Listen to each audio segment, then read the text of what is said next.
What you're looking at here is basically, I believe, a cover of George Orwell's 1984. Now, let me just give you a skim, like a light glossing that you see on a glazed donut. 1984 was basically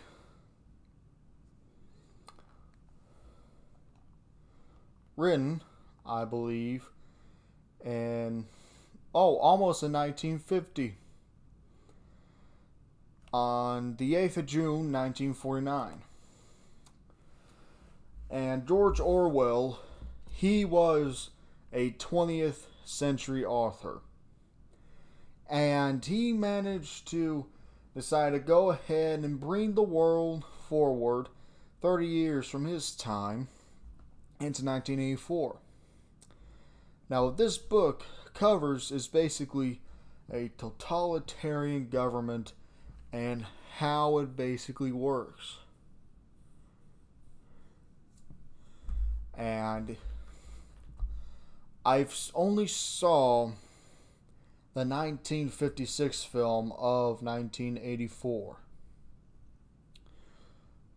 But anyway, why do I have this up here, you might be asking? Why do I have it here? Well, guys, I hate to say it, but I think we might be headed towards that direction. Fuck. So now, what does our modern day world have to do with the totalitarian, dystopian government in George Orwell's 1984? Well, let me basically talk you over what happened on January. Most likely after the court case against election fraud.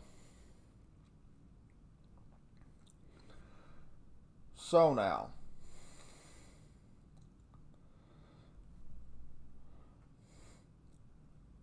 after Trump had lost the court case against election fraud, you want to know what happened next after that? I'm trying to go with memory here, but this is basically what happened. Alright? They blocked his account. Now, of course, after we all saw that, we're just like, what the fuck? What the fuck? Well, here's something that I have to back that up with.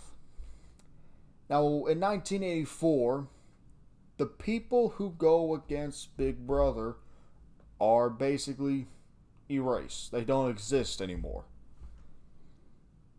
That one neighbor that you always talk to, guess what? He went against Big Brother, so the next time you try to talk to him, guess what? He won't be there because he's gone. He doesn't exist. People who commit crimes against the government, just solely people who commit crimes against the government, thought crimes and whatnot, they are erased. They do not exist anymore. And what does this have to relate to a man who still exists, but his account is only offline? Well, I think the service of it is basically, people got sick and tired of Trump talking on Twitter, so Twitter decided to just pull the plug on it. Well, when I think deep, I think very deep. And I think that, the Democrats, the GOP, that sole establishment that they're placed on, if you want to get rid of the opposition,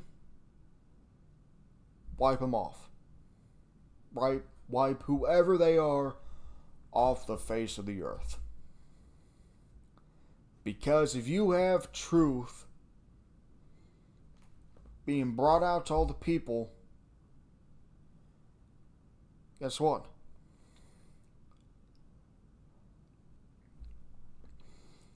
your agenda is less likely to survive and to exceed.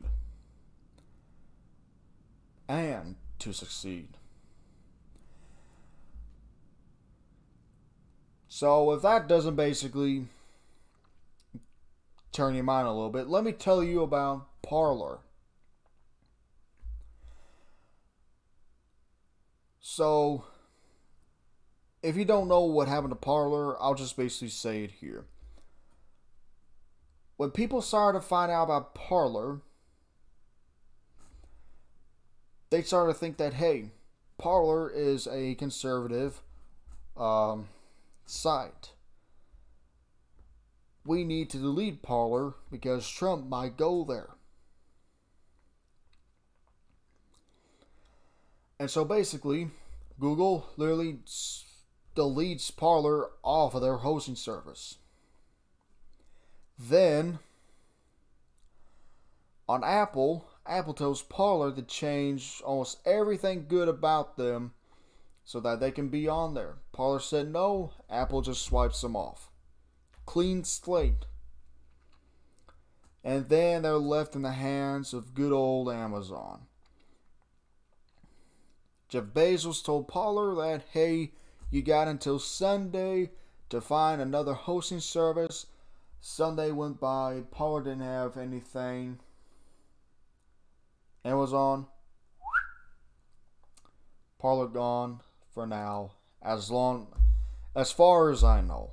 Last time I heard, Parler might be coming back, but I don't know why. Then you have another social media service. I don't remember what it's called, but I do remember the streaming service called DLive. And both of them were basically free speech sites.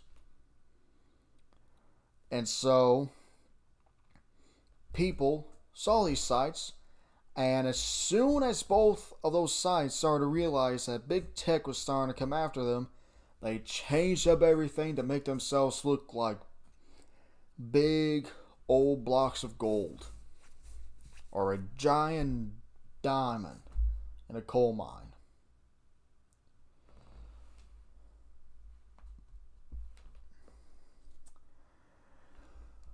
And one last thing, Reddit, one of their founders, somebody who was pro free speech. Google literally wiped his face, his name off of the founders of Reddit. Now, I believe if you look up who were the founders of Reddit, I believe it was Aaron Swartz. Now, of course, this is Microsoft Bing, but just going to do this real quick. I think they got some heat over time.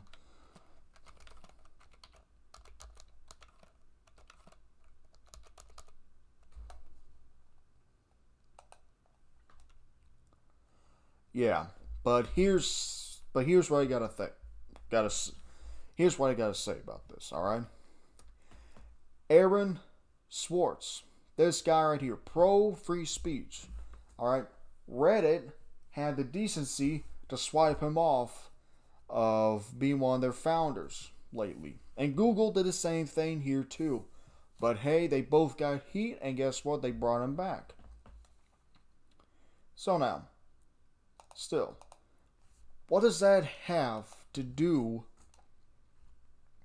with George Orwell's 1984? Well, the same thing.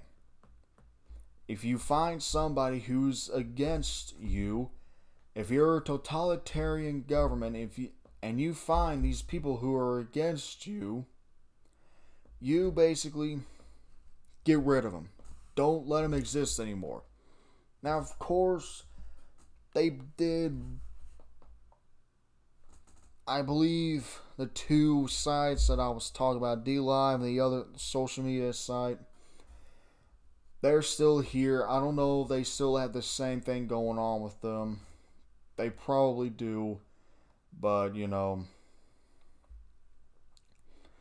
But it just goes to saying, if you find somebody who is against your totalitarian government, wipe them off. Swipe them off. They no longer exist. And then you got the thing about going against with YouTube, because big media told YouTube that, hey, your little conservative guys are getting more views than CNN, MSNBC, NBC, CBC, ABC, all those places. So, why won't we do a massive barrage of getting rid of these little big guys on your side so that we can put our people in? And what does that have to do about 1984? Well, a quick summary of it. During the 1950s and 60s, whenever World War III and the early days of totalitarianism spreading across the world were going on, massive amounts of people were basically, I'll just say, unexistified. They were taken away, purged or whatever. Big media wanting YouTube to get rid of all these little big people. It's just like that. So, in summary of the video, what I'm saying here is that even though many people don't think about this, but I believe we might be heading towards totalitarianism. And as I heard from a video summary about this book, George Orwell wanted us, the West, because remember the East, they already had those communist states over there. They wanted Orwell. Orwell wanted the West to be warned about totalitarianism. Now in the 1950s, we had no problem just locking up communists. But hey, things have changed. But just keep a lookout.